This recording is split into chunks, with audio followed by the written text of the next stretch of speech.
ribet sih. Ribet. Kita juga ribet. Kadang orang itu ya di angkanya itu ya harus dikontrol lah, feeding rate itu. Makanya yang saya kirim ke Mas Lisin ya ini ya, ini kan hasilnya saya ringkas dari SOP untuk poster Pantura. Makanya di usaha 1 yang 7 hari kan kita lihat ses 800 ekor. Nah, kalau menginjak di ses 33, Mas Lisin mau tambahi SR ya nggak apa-apa, atau oh enggak, aku nggak pakai SR, tetap mengikuti, enggak apa-apa, dengan catatan apabila kondisi ikan tidak ada gejolak pada ikan, nafsu makan turun atau perubahan cuaca, SR harus pakai. Loh, ikan tuh kan nggak mati, estimasi kita pakai 70%. Itu kalau kan belum Pak. Eh? Kan gak pernah ada. Dulu. Itu Karena kita mainnya di tarik ulur pakan itu sendiri Mas. Itu kondisi nggak normal ya kita pakan turunkan secara drastis. Nanti kalau sudah normal ya pakan naik dengan kondisi ikan yang ada gitu loh. Oh, kondisinya mulai membaik, pakan naik sedikit sampai normal.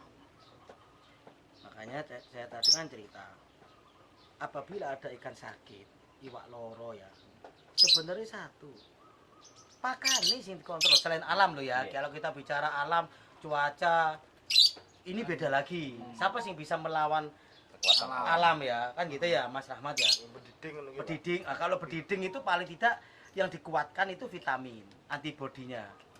Itu pada ikan. Soalnya kalau udah selain alam ya, ikan sakit. Tadi saya ngomong, Pak, ikan saya sakit. Ini kasih obat apa? Jangan langsung ngomong obat. Kita cek, ayo kita evaluasi apa? Pakan. Kolamnya ukurannya berapa lawan berapa? Oh, sekian musuh sekian. Isinya berapa? Oh, isinya sekian. Size-nya berapa? Oh, sekian. Pakanmu sehari berapa kilo? Loh, itu ketemu. Oh ya iya Pak, om pakan sama sekian. Loh, itu loh.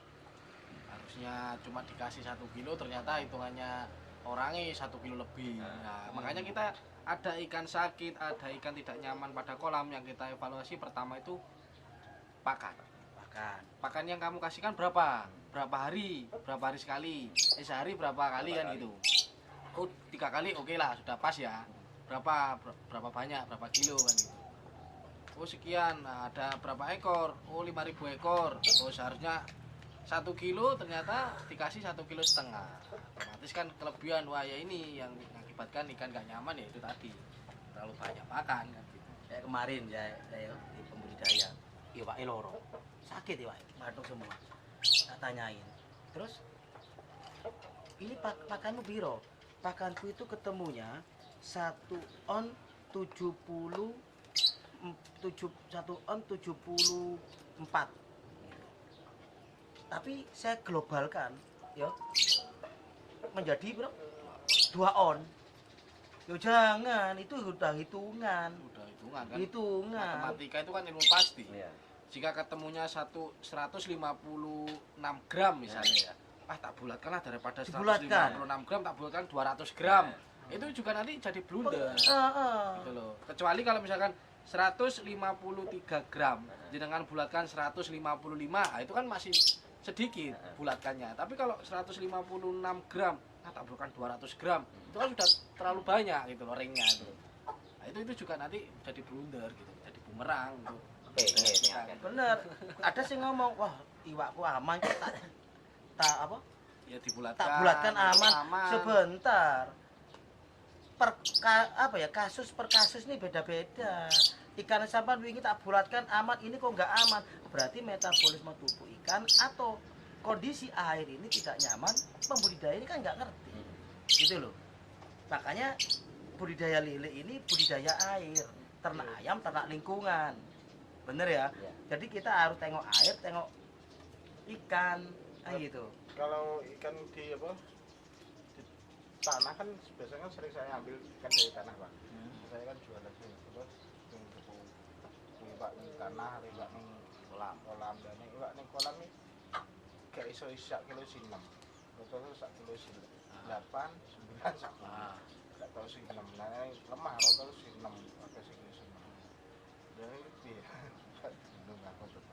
Maksudnya Aku gak tahu nanti sampai si 6 sak kilo sinem. Kabotan, Pak. Oh, Itu nang- keberatan di kolam permanen itu keberatan. berarti kami Pak.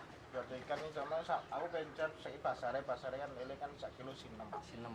Ya apa jenenge apa jenenge nek kelam mester iku gak iso sampai sak kilo sinem sisi 8. Bisa.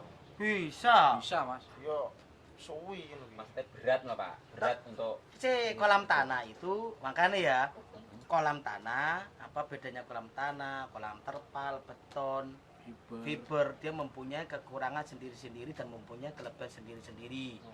Kelebihan di kolam kekurangan di kolam beton, kolam fiber, kolam terpal yang kecil-kecil itu kekurangannya kecil, masih bisa ditutupi dengan kelebihannya.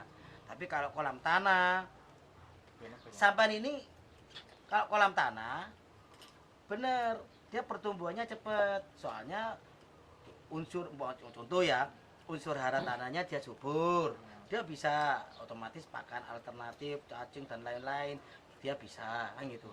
Tapi tebarannya itu berapa? Kalau di kolam beton itu sampai padat, di kolam tanah enggak padat, Ya enggak bisa dibandingkan. ya enggak bisa dibandingkan gitu. Misalkan di kolam tanah ukuran 5x5 ya Mas ya. Isinya 1000 misalnya. Lah di jenengan 10 kali apa 5x5 sama kolam beton jenengan isi lebih padat. Nah, itu juga nggak bisa dibandingkan. Isinya itu juga pengaruh, Mas. Ya isinya pengaruh besok gede nih. Iya, iya. gitu loh. Bukannya nggak bisa besar, bisa, cuman ya membutuhkan waktu gitu loh. Waktunya lama ya. Makanya kalau jenengan memang mau kejar size di kolam beton, ya nggak usah terlalu banyak. kayak Kan- apa bisa terlalu pede ya. Kolam kono kapasitasnya kan 10.000. Tak muati wah 10.000 ngatasi tak isi 11.000 cek ngatasi 12.000 yo lenyot aku. gitu. Over. Nggih, Kalau jenengan mau over kejar, tebar. oh aku di kolam beton pengen size 6, ya nggak usah terlalu padat gitu. Biasanya jenengan isi berapa yang kolam ini Per jenengan? meter hidupin apa sih? 1000. 1000 juga segede mas. Polisi rolas meter. Pernah nyoba diisi 500 atau berapa ratus? 500 kan ngayak-ngayak jadi kan apa iwak apa sih iwak kolam beton ini sistemnya ngoyak-ngayak terus aku. Iku lah sing cilikane kuningane yo metune yo Sampai grading itu berapa hari sekali sih? untuk bulan sekali. Sama coba dirubah polanya. Setiap 21 hari sekali di grading. 21 hari sekali grading. Umpama nggak sampai 21 hari ada yang tidak merata, udah ada yang gede, ada yang kecil. Langsung Sama grading. Jangan nggak usah nunggu 21 hari. 21 hari kan hanya patokan. Patokan. Setiap minggu sekali ada sampling. Coba jangan evaluasi. Iya. Wis, jangan menvonis iki iso gede, ini iso gak iso gede. Jangan evaluasi pembudidayanya. Apa yang kesalahan saya? Iya. Kalau jenengan rutin ada istilah grading, makanya pembudidaya kan takutnya wah pakai grading, wis lemas dhisik kan. Wah, itu loh. Makanya grading itu penting. Selain untuk memilah yang gede sama yang kecil, dia kita bisa hitungan pakan itu nanti waktu grading. Setiap 21 hari sekali, 1 bulan loh. Itu bisa juga yang kecil entek dipangan kancane kan gitu. Ya sing cilik-cilik sak mene-mene kok kuntingan iku walah gedene angel. Iya. Iya. Kalau jenengan misalkan 21 hari sekali Mas ya. Yang kecil ini bisa ngejar yang sedang gitu loh. Dengan 21 hari kita grading, itu yang kecil itu bisa ngejar yang sedang. Jadi cepet pertumbuhannya sama, nanti ujung-ujungnya sama gitu loh. Tapi kalau jenengan 1 bulan sekali baru grading lah, yang kecil ini terlanjur nggak pernah dapat makan, terus nggak pernah dapat asupan vitamin dan lain-lain. Jadi dia harus molor gitu loh, pertumbuhannya lambat. Nanti Gitu. grading, soalnya grading 3 kolam ya. Kan iwak kan beda-beda. Kan sekali grading kan gelut mesti. Berantem. Setelah Kanibal. Kanibal, jadi kanibal lah. Ibar kuwi ngulku dengan kematian ngisor wasi. sama nek grading. Nek grading itu sama harus dipersiapkan medianya. Sama grading bisa diprediksi enggak? Oh, saya ini hari Sabtu ya. saya hari Rabu ini grading. Bisa enggak diprediksi gitu? Bisa. Kalau bisa diprediksi mau di grading, kan ada kolam kosong nih. Ini kolam, ini kolam. Ini kan kosong. Rencana kolam ini kita grading menjadi ini. Ini disiapkan dulu medianya. Nggak usah tinggi-tinggi dulu, airnya 30 cm. 30 cm. Dengan catatan air masuk awal, antiseptik masuk. Kalau jenengan punya blue copper, gitu. Antiseptik masuk untuk sterilisasi dengan dosis 2 ppm. Wah, kok tinggi banget. Enggak apa-apa di awal. Kalau untuk perawatan rutin kita pakai setengah ppm. Aku Ya. enggak untuk ppm tak tutup. Salam. Ini bicara grading ya. Ini besok pagi bersih kolamnya, tak tinggikan air 30 cm, ini 30 cm. Bose. Enak Mas. Obat iki. Sahabat. Jauh. Nah, jadi gitu. Nah, wis ya 30 cm. Sampai hasil gradingan kan nggak mungkin 30 cm, paling 60 nanti ya. 60 atau 70 nek wae wis gede. 30 dulu. Wis. Itu besok pagi. Wis. Besok kan Minggu. Terus hari Seninnya atau pagi itu pagi-pagi betul jam 7 blue copper masuk, jam 1 siang apabila ada panas, plankton masuk. Media dulu kita perkayaan media. Plankton masuk. Terus kan 2 hari berturut-turut atau 3 hari berturut-turut dengan dosis 20 ppm. Wis, selesai. Oh, ini hari Selasa ini. Besok ini saya grading. Wis ya. Nah, malam Selasa sore itu tinggikan 60 cm. Soalnya air kan udah siap.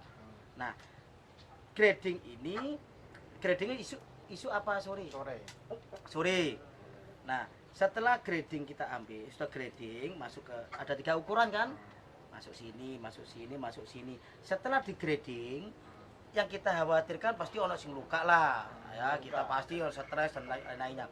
Setelah di grading, ini masuk grading, selesai grading, ya. Ada aplikasi apa? Jangan punya stress off atau B-komplek. Ya, B-komplek kombinasi sama Enrovac 25. Dosisnya Enrovac 25 2 atau 3 ppm. Taruh ke ember kecil, wadah kecil, timbul, terus masuk B-kompleknya 5 ppm. Jadi 1, wis ini siramkan merata ke hasilan grading. Ini aman, tapi Pak, kalau tak kasih makan jangan dulu. Tapi kemarin saya langsung kasih makan, aman kok. Jangan bicara kemarin pakai ini aman, jangan. Kita tidak tahu ini ikan ini metabolisme tubuh ikan sehat semua sama dengan kemarin apa enggak, kita tidak tahu. Ya, makanya kadang-kadang pembibitan itu pembesaran ngambil bibit di Mas Rahmat, Mas Lisin umpama. Ngambil bibit dari Mas Lisin, Mas Ahmad perjalanan ke kolamnya Mas Lisin. Di pertengahan perjalanan dia membawa patogen atau parasit yang nempel di tubuh si bibit tadi. Ya, gesekan antar teman, dia luka, kita nggak tahu.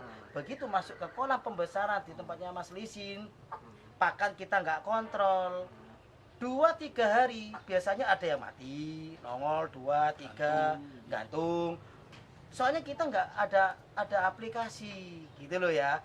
Itu makanya Mas, budidaya lele, ayo yang jeli. Tidak ada istilah oh itu pinter, hebat, enggak ada. Kita ini di sini ini sharing, tukar ilmu bareng. Bukan gurui, enggak. Ini, ayo yang jeli. Maunya lele ini apa? Jangan asal punya kolam, kasih air, punya bibit, tebar bibit, kasih pakan, selesai. Enggak, tolong dikontrol itu bibitnya, pakannya gimana. Itu toh. Sebenarnya setelah grading, orang ini kan kadang-kadang gini. Aku biasanya contoh Mas Lisin ada aplikasi waktu grading. Mas Arsa nggak pakai aplikasi apapun. Sin awakmu ini lah pati gawe ngono-ngono. Gonku ini lho, gak pakai itu aman kok. Lho. Ini loh biasanya kuncinya orang-orang itu seperti itu. Akhirnya kalau udah bingung, oh iya yo. Coba besok nggak pakai apa-apa, tak sama dengan punya Mas Arsa. Begitu coba, iya yo aman ternyata. Terus nggak pakai ini-inian. Loh, kita nggak tahu. Memang waktu itu ikannya sehat. Lagi metabolisme lagi bagus. Gitu Bagus. loh. Tanpa apapun, kok ikan ini aman, berarti metabolisme lagi bagus. Gitu loh. Itu. Kenapa kita harus adanya persiapan media, treatment harian dan lain-lain? Ya ini kita menjaga metabolisme ikannya gitu loh. Memang benar di minggu pertama aman, tanpa apapun, tanpa persiapan media aman. Minggu kedua apa kita tahu ikan itu aman, kan gitu loh. Oh minggu kedua kita nggak pakai apa-apa, nggak ada persiapan media aman, oke lah aman. Minggu ketiga apa yang kita tahu kan gitu. Nah lebih baik kan kita ada istilah lebih baik pencegahan daripada pengobatan kan gitu. Makanya kita dari awal sebelum grading itu persiapan media itu memang harus sudah disiapkan gitu loh. Biar ikan setelah kita grading dia stres dan lain-lain itu dia adaptasi ke lingkungan baru dia cepat, adaptasinya cepat gitu loh. Tingkat kanibalismenya itu rendah. Nah, makanya kita adanya persiapan media itu tujuannya itu seperti itu gitu loh. Terus teknis aplikasi pakan. Kalau saya lihat punya Mas Rahmat ngasih makan apa ya? Kalau ada ukuran nggak masalah. Kadang kan kenapa katanya Mas Rahmat tadi ikan di kolam itu yang gede, ada yang kecil. Ini nggak sok nututi gede. Ya satu gradingnya sama setiap bulan sekali. Satu. Nomor dua sama ngasih makan asal. Makanya kalau ngasih makan ini kolam, kasih ini dulu, tebar yang sana. Makanya kemarin ada salah satu binaan ya.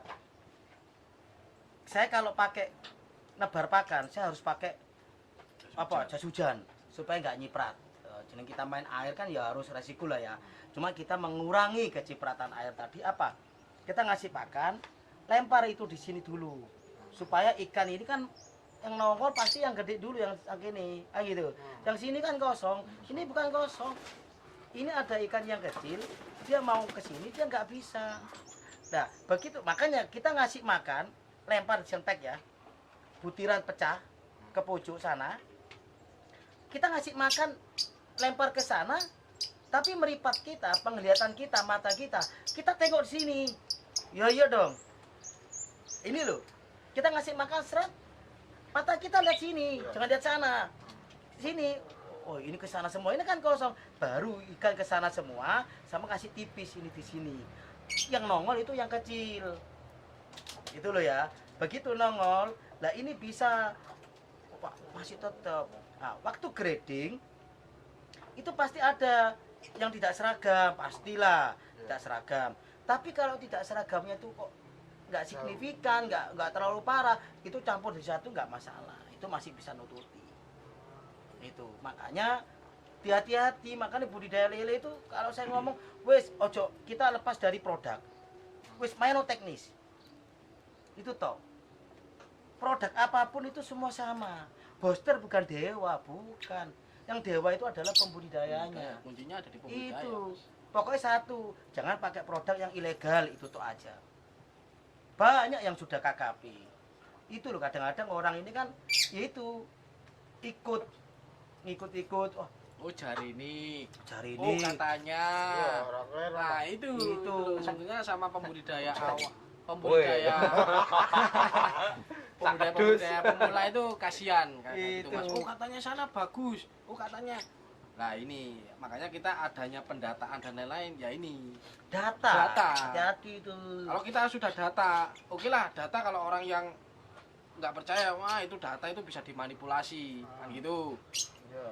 Ada yang bilang gitu kan. Kemarin kan nate niku, jadi ketemu antara bioblog. Pas bioblog kan apa jenenge? Ya gak ngalih. Sing kenapa enak kunjungan kaya kunjungan lho kae. Disisik kelame. Ulang disisak ton sih lagi kan kunjungan iki. Nah itu. Terus kowe keluar teknis itu. Manipulasi. Yes. Itu yang nanti yang berhak ngomong itu pembudidaya itu. Nek aku apa jenenge enak sing ngomong, "Oh lah booster opo ki padha ae," nek sing ngono ki. ya Wadah. Iya. Saka judule, sakarepmu. enggak apa-apa. Sekarang gini Mas, oke lah. Kalau memang mau menerapkan sistem booster ya, full ya sistem booster. Tapi kalau pembudidayanya nggak jeli, nggak ada semangat, ya sama aja, gitu loh. Ayo total. Kalau Itu loh. kita mau memang total, ya kita pakai kacamata kuda. Kita fokus sama kolam kita. Jangan kita, oh sana bagus, tak tiru sana. Oh di daerah sana bagus, tiru sana. Ya kita kapan mau selesaikan daerah pati kan ya juga ada, tapi apa yang pakai booster mas pakai apa jenis ayam mati terus seleb atau pakan bandeng Ya enggak apa-apa. Itu sebetulnya benar, tapi kan itu kan apa ya mas ya, itu kan memang hak pembudidaya kan gitu. Tapi kan kita pengen ngerubah image-nya lili. Sebetulnya yang jorok ini bukan lilinya, pembudidayanya kan gitu. Selain kita ngejar kuantitas daging, kita juga harus kejar kualitas gitu loh. Bagaimana daging yang kita hasilkan ini bagus, sesuai kriteria gitu loh. Yang semua yang konsumsi harus untung gitu loh. Makanya kadang kemarin tuh ada sih ngomong, Pak, saya mau budidaya lele. Iya, tapi budidaya. Terus saya mau tanya Pak, kalau saya kasih bangkai ayam gimana? Kalau saya kasih maggot gimana? Saya jawab cuma satu. Pada prinsipnya pembudidaya siapapun ya pakai makanan yang bangkai ayam kayak ikan ruca kayak dan lain-lain, apalagi dari kita untuk kita umpama ya. Itu hak jenengan. Sah-sah saja gitu ya. Cuma saya tanya ke Bapak, tak gitu no. Saya tanya, iya Pak, tidak apa-apa itu teruskan Bapak pakai itu. Itu haknya jenengan. Cuma saya tanya ke Bapak, apa?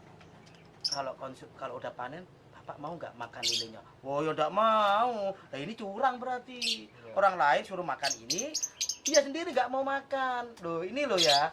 Ayolah, sama. Saya kasih gambaran Pak, Mas Rahmat. Kita punya ayam 2. Yang satu kurus, yang satu gemuk. Yang kurusnya berpenyakitan loro, yang satu ini sehat. Begitu sama-sama waktunya panen, si brokor teko, Mas Lisin teko, semua pengepulih. Terus anuai si sehat iki didol ae dadi dhuwit iki. Terus yang iki, yang ini gorok pangan dhewe ae sak koncoan. Berarti kita keluarga berpenyakitan. Itu loh ya, makanya itu tolong dihilangkan. Makanya budidaya itu harus sama-sama untung. Jangan pembudidaya untung, broker untung, yang mengkonsumsi untung. Nah itu jangan. Ayo kita mati yuk. Itu fair Mas ya. Kalau pakai pakan alternatif ya, umpama ya, saya seneng asin. Iwake gampang loro. Obatnya Nanti ujung-ujungnya Endroflok.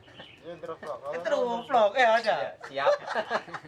Sapak Iki agennya iya, bener. Oh iya wis. Iya, Untuk paling akeh di Endroflok. Itu loh ya. Makanya slop dan entek ya. makanya kita nggak mau lah ya.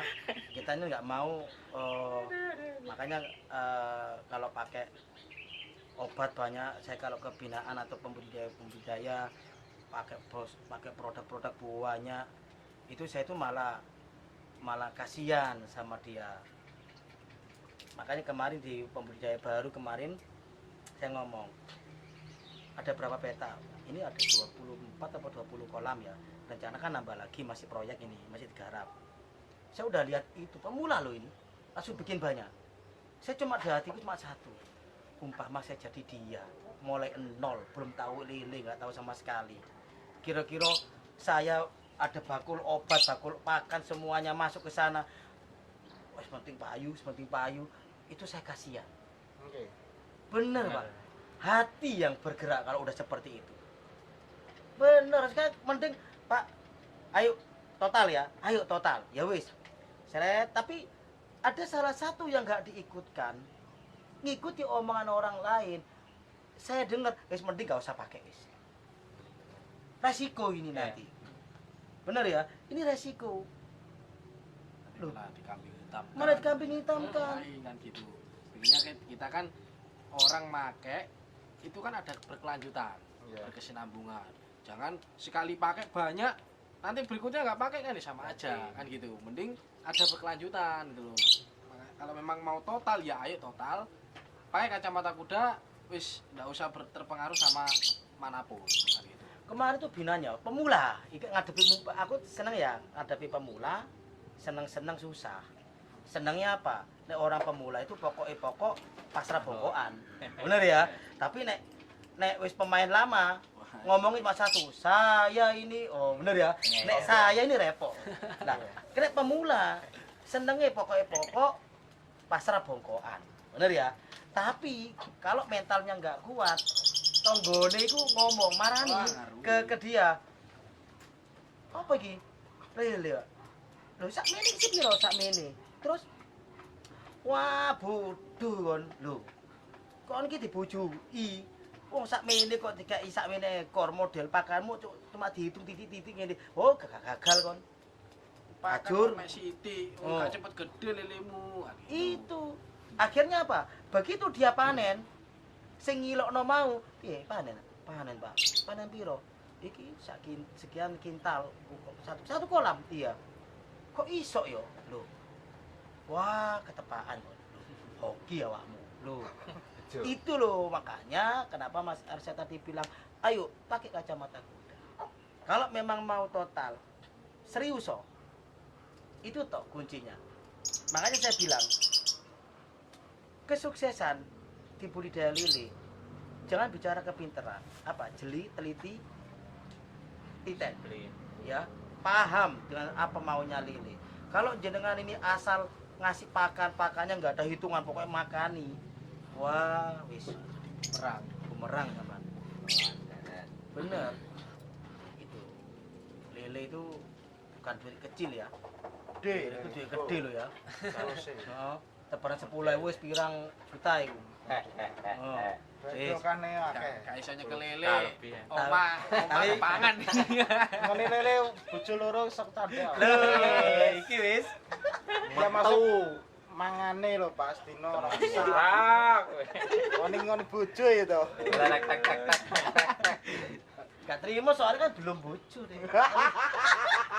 Benar. Itu makanya lele kembali lagi, lele itu licin. Lunyu. Kalau kita tidak bisa megang lele, lunyu, iso kepatil. Nek duwe sapi, sapine entek.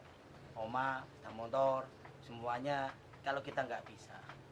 Harus kita ada teknis gimana caranya megang itu lele. Kan gitu. Paribasanya kan gitu. Wis ta? Lele itu ya itu Mas, dibilang mudah ya mudah, dibilang susah ya susah kan gitu. Yang penting kita harus jeli, teliti, ya itu disiplin ya, ke diri kita sendiri gitu. Hati-hati wis. Hati-hati. Wis gak usah mudah terpengaruh. Kalau saya sih apa lele itu saya tadi ngomong ke Mas Muklis. Apa ya lele itu yang penting apa? Hitungan pakanmu wis pas. Ada asupan vitamin, Ya sudah, wis cukup. udah itu aja. Ono wong ngomong gawe iki lho apik. Semua itu sama. Vitamin semua itu sama. Wis semua podo. Penyakitan kayak biasa sak jadi pindang. Jadi asin. Yo Pak tahu aku cah dia dan cah klepon yo. Sing minta Iya, cetak nang heke. Aja ngrungokno omongane wong kan. Cah Pokoknya nyaman. belajar nang nggenku yo fokus nang nggenku, rasa kira sapa-sapa. Nang warung cerita ya penyakit. Wah, anu nggen tanggoku dicek uyah mari. Tau kok no ya sak sembako. Ya itu, Belum ya kan? kabeh, ya pindang. Lele sak mene. Oh iya. Lah jadi salinitase aire piye ya itu. Kalau kasih garam kan mati kabeh lah ndak kok iso. Lah jare kancaku kon kek uyah, lah kok iso piro? kalau kita bicara awam Mas, kasih garam. Lele saja hidupnya di air tawar. Kalau kita kasih garam, nanti larinya kan ke payau. Kan gitu. Payau apa ini lele ini mampu kan gitu loh. Makanya itu garam dosisnya berapa apa ya sudah tepat. Kalau memang itu bisa menyelesaikan berarti kondisi ikannya pas lagi bagus. Makanya garam pun bisa gitu. Tapi kalau kondisi ikan ini sudah parah, dikasih garam nggak selesai ya ini permasalahannya. Nah aku gak repot Mas Rahmat. Ada pembudidaya yang ngomong ikanku sakit. Terus tak kasih garam bagus sehat. Ya wes. Terus apa yang dipertanyakan? Kan gitu. Ikan saya sakit Pak. Terus ini gimana? Sakitnya gimana?